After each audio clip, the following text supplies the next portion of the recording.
Welcome to the Gen X Shift podcast, a show for Gen Xers who are navigating some pretty tough transitions and aren't sure how to move forward. I'm your host, Michelle Walter, proud Gen Xer, former lawyer turned entrepreneur, huge Jason Momoa fan, and margarita snob. And I've navigated a lot of transitions in my life, from losing my mom suddenly to a heart attack to starting my own business. But I often did it all on my own because I was too stubborn to ask for help. Now I'm on a mission to give actionable strategies to other Gen Xers so that they can find the confidence, courage, and clarity they need to make a shift. So let's rock and roll. Hey Gen Xers, welcome back to episode 39 and the 1-year anniversary celebration of the Gen X Shift. I don't know about you, but I cannot party like I used to. So this whole month-long celebration is like an all-night rave for me, and I'm exhausted, but I'm still having fun. And I so deeply appreciate each and every one of you who has joined in the celebration, who's left their comments on social media, on the platforms where you're listening, who sent me an email to celebrate. It means so much to me to know that you are joining in this celebration from afar, wherever you're listening. So we're going to rally. We're going to keep the party going this week because I have episode 39, which is a little bit shorter episode. And we're continuing the countdown of the top 8 topics this week with topics 4 and 3. And some big topics that many Gen Xers are facing right now around money and retirement and career transitions. So let's jump right into it today. Coming in at number 4 on the countdown is Mo Money, Mo Money. Financial planning with Will Hoffman. I've had only one conversation really around money over this last year. So I hope to bring in more guests in season 2 to talk about money because it's a big issue for a lot of Gen Xers. We're saving for retirement. We're supporting parents. We're trying to get our kids off to college. Or if you're single like myself, you're trying to support yourself and save for retirement and pay the bills. There is a lot coming up around money, and money is so important when it comes to being able to make any other transitions in our life. And Will and I talk about this in the highlights that I'm going to play for you, where he says that money does one thing and one thing only. It gives opportunity. So back in episode 5, I sat down with my friend and fellow Gen Xer, Will Hoffman. And it was a real humdinger of a conversation because it was about bringing your heart and your values into your finances. I hope that this conversation allows you to look at finances and especially your retirement through a little bit deeper lens than how we're normally taught to look at those issues. Will is an independent financial advisor and founder and president of Hoffman Wealth Management. Will educates his clients and helps them to pursue their financial goals by managing taxable and retirement investments. And he provides detailed retirement planning services and helps to ensure proper insurance and estate planning strategies are all in place for you. And he does this all while considering the Hoffman Wealth Management mission to provide independent wealth strategies revolving around their clients' needs and becoming their most trusted financial ally. I certainly felt that way in my conversation with Will. And I appreciate that Will, not only as a Gen Xer, but as somebody who puts the heart back in finances. His genuine care and concern for not just the financial issues, but the emotional issues around money really comes through in the work that he does and in the conversation that we had. So let's hear the highlights from my conversation with Will Hoffman around what money does, the importance of understanding your who and your why when it comes to finances, and the importance of planning for the future. So in your experience, what are some of the problems, the issues that our generation is wanting money to solve for? Longevity is the big one. Every generation has lived longer than the previous generation.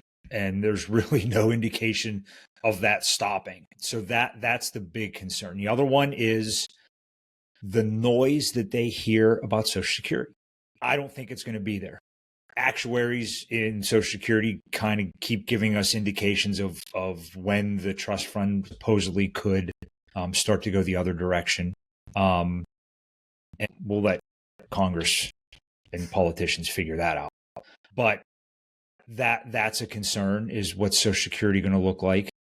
Some folks said they haven't started yet, and they're, staring down the barrel of retirement, 10, 20, 15 years. How do I get started? What do I do? We have heard it all. The big thing we see with our generation right now is they're sandwiched between parents and kids. So they have to help their parents solve some of these financial issues, whether it's looking at long-term care facilities, dealing with their own health issues, getting ready for their parents to pass their estate, or they've already inherited their parents' money and don't know what to do. But they're trying to do all that while still raise their kids. Think about how they're going to pay for college. Think about how they're going to get their kid to Little League next week.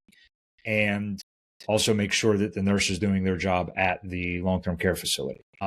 That is the primary concern that we have, really also talking to baby boomers, because they don't want to be that burden.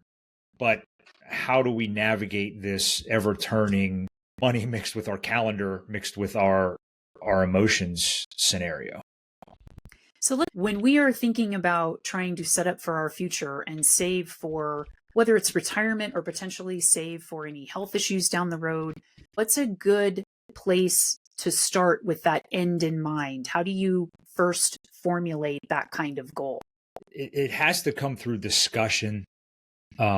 And primarily, it has to start with discussion at home before you can even have those discussions in our office. And sometimes those are different. Those are probably the toughest conversations with the folks at home, with this money, with what you've earned, what those goals are.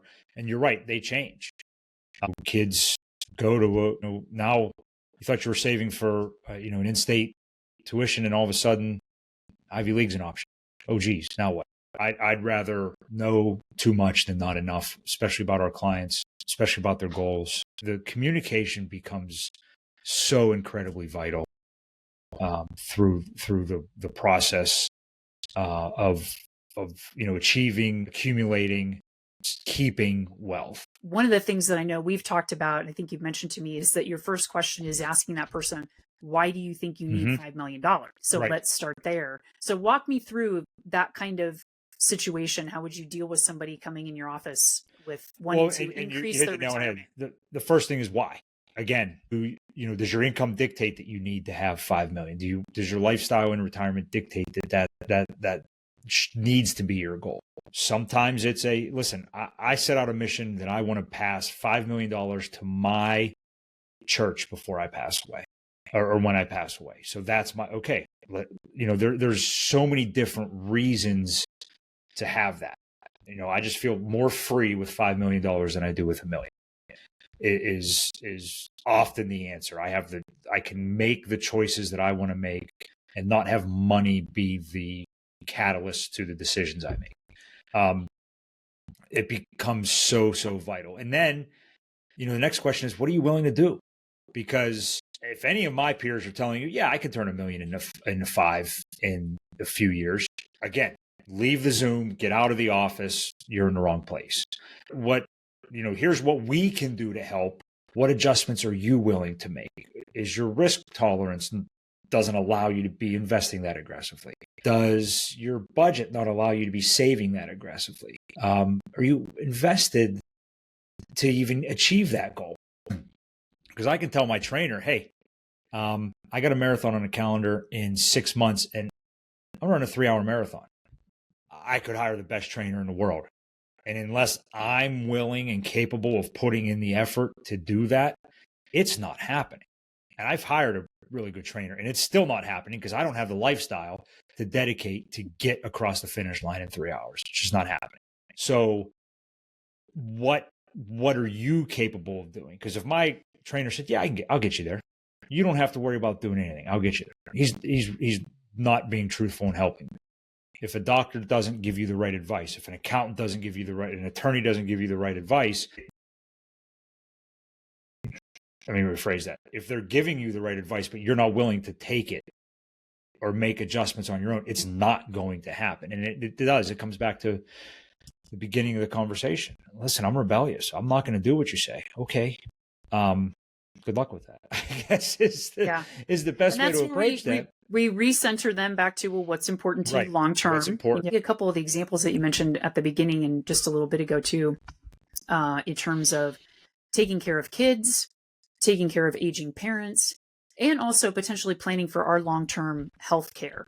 So on those three topics, what are some sort of rapid fire 1 or 2 tips that you can give to folks to address those 3 areas? Biggest thing I see is the guilt that folks have about keeping their eye on their target and not on somebody else's. And that becomes something that unfortunately we just have to work through. I would say, and maybe this is just my experience, I don't think any of us should feel guilty about taking care of our kids and keeping them as a priority given those scenarios, especially if you're part of that sandwich generation. I don't think any grandparent or parent would make you feel guilty. And I just use my own situation. There's 3 of us, my brother, sister, and I. My parents still very healthy. My brother lives in Virginia. My sister and I still live close to my parents. I said to her, how do you do this? My brother will be dealing with his own guilt that he can't be here and help. My sister and I will be dealing with our own maybe grudge that he's not here to help. Why do we have to do everything? How do you deal with that? She goes, start planning now.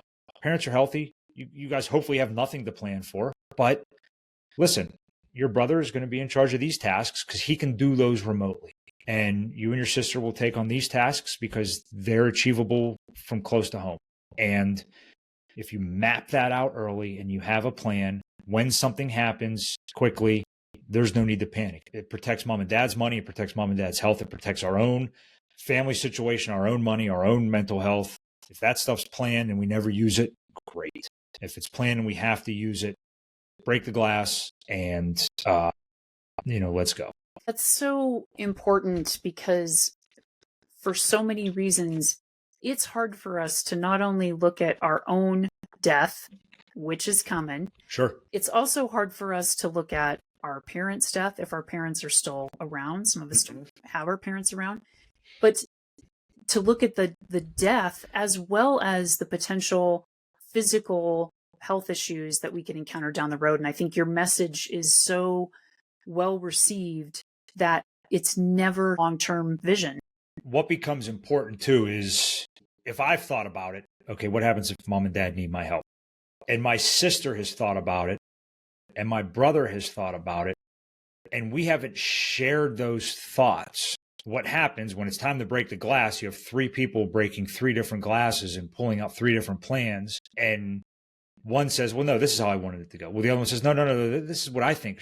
And now you're just making that situation so much more stressful while all 3 of you, well-meaning, had everybody else's best interest in mind, but you all had your own idea that you were sleeping on for years, that now that's catalyst to happiness is when reality meets expectations, right? Well, when that doesn't happen and we're unhappy, it's just because our expectations aren't being met. Even though everybody's trying to do the right thing, now you have, potential family situations that just could have been alleviated by saying, hey, here's my idea, what's yours? Listen, money does one thing and one thing only, and it gives us options. That's it. The more money you have, the more options you have. And freedom comes with more options. So to build that freedom that you so desire into the next 20, 30, 50 years, those habits have to be budgeting, taking the extra, having a financial discipline to it, having an investment discipline to it, having someone that can help you along the way to achieve that freedom. What advice can you give to somebody who is dipping their toe for the first time into finding a financial support system? So there's probably no better time to be working with a financial professional. I'll always be a proponent of the independent financial advisor because we are committed to our clients. We are not beholden to a firm or a product or a company. We are beholden to our clients first. some of the best people I know are independent financial advisors. They hang their own shingle. Their names are on their business card. They're, and they're easy to find. A Google search will find them if you're looking in your region. It's a LinkedIn search will help you find them. They're everywhere. I mean, they're in every community. You probably know them. They're the ones whose names are on the back of your kids' Little League jerseys. Thanks so much to Will for that great conversation and those highlights, and for bringing the heart back into finances for us Gen Xers. And let's pause here and take a cue from Will and ask yourself, what is an opportunity that I want money to create? And what values do I want money to help me honor? So take a moment and reflect on those questions. Share your reflections in the comments or send me an email at podcast@lifefromthesummit.com. I'd love to hear them. Now, moving on to topic 3 in the countdown. Life is a highway. Life, career, and retirement transitions with Suzanne Campi. If you have been thinking about changing your career at this stage of life, or even retiring, another type of transition, what else besides money is coming up for you around those transitions? These kinds of big life transitions are scary. I know, I've been there. And that is why I sat down with Suzanne Campi back in episode 16. These big life transitions, they all have one thing in common. They're all a process that takes time. And throughout that process, we want to learn how to honor one ending that's opening up a door for a new beginning. And we want to be really intentional about that new beginning. Suzanne shared a wealth of information and wisdom, including her secrets on mastering life's big shifts, from soul-aligned career changes to reimagining retirement. So let's listen into the highlights from my conversation with Suzanne about honoring our endings, recognizing, as she calls it, the miraculous middle of transitions, how to celebrate our accomplishments, and the key, she thinks, to transitions.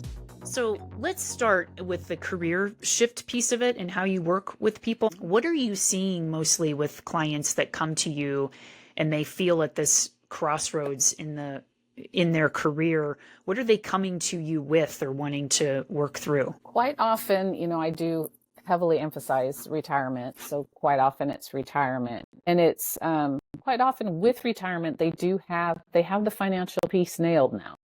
And it's, what the heck else am I going to do?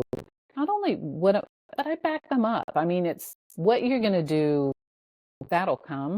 But who are you going to be now? You're not this human doing. You're not out there having to do and get up and do and make meetings and do. You're going to be now. So who are you going to be? You get to actually reinvent. And I find that so exciting. And quite often people come to me in any change pretty scared, pretty down. So lifting them up to realize their greatness is number one. And if they're coming to me because they're going through a change, we find out what that ending was. Sometimes they don't even know, or what that ending will be, and how will they process that. Sometimes they really need to, especially in the case of retirement, they need to honor the heck out of what they've done for their whole career. The sacrifices they've made, the children they've raised, everything they've done, they need to honor that and respect themselves for it and praise themselves for it. I think we also, as a society, don't tend to really kind of look at ourselves and go, yeah, I did it. And I did a good dang job. And especially, I hate to say, women do not take a look at their fabulousness. Totally. So my goal is to get them to take that step back. So the whole anatomy of a transition, as per William Bridges, is we look at the ending. I really spend some time on that because I want our society to learn how to do endings a little better, how to honor them, even ritual. And we have dumped all ritual. We don't have much in our society as far as ritual. Create their own rituals. Right? So I want to tease this apart a little bit because I really want folks to pay attention. So if you've been doing other stuff, maybe come back to this, folks, and really listen to this point. first of all, to check out the work of Bridges and to really start to get curious about the process that you're describing that you take people through. And one of the first steps in that is to really honor the ending and to even recognize, well, what is the ending here? And to create some ritual around that ending, which you're so right. We don't do ritual and we don't celebrate worth a crap in this country. Love so much that you said there, Michelle. Why is it not okay to be happy and goofy and celebrate? And, neurons that fire together, wire together. Maybe we can make it a little more of a habit, right? I love that. Absolutely. That's a brilliant way to look at it. So from that ending, moving to what William Bridges calls it the messy middle. And I actually like to call it the miraculous middle, because as we're processing, there's so much that goes on. We're humans. We want to just go get the new beginning and make it work and make it be the perfect thing that we planned. It just doesn't work that way. If we can accept the fact that it's going to be a process, I always say we move in a zigzag fashion. The only thing we can do wrong to ourselves is not move. It's scary. You're now in the area of not knowing. Humans hate limbo. We call it the liminal space. I call it limbo because I was raised Catholic. We hate it. We absolutely freak out in limbo. We do not like change. We do not like that whole phase of the middle, and the messy middle is pretty much all of it. Again, the miraculous middle, because I've watched people zig and zag, and with every zig and zag, you end up learning something new about yourself, learning something new about where you want to go. So working out that process with people each week. Okay, this is what I did, and this is what I found out. I don't think I want to do that anymore, and that's okay. We can't know what we want to do until we know what we don't want to do, right? We can't know what we don't want to do until we take a few steps and dip a few toes. So I would say, as long as you're not hurting anybody or yourself, just keep trying. Just keep trying. And there's going to be days you don't want to. So take a day off. There's no rules. There's no absolutes here. There's a piece I wanted to come back to, especially with women who have been on the professional track most of their life, and how hard of a transition retirement is for them, because they don't know what to do with themselves outside of the identity that they have built in their successful corporate career.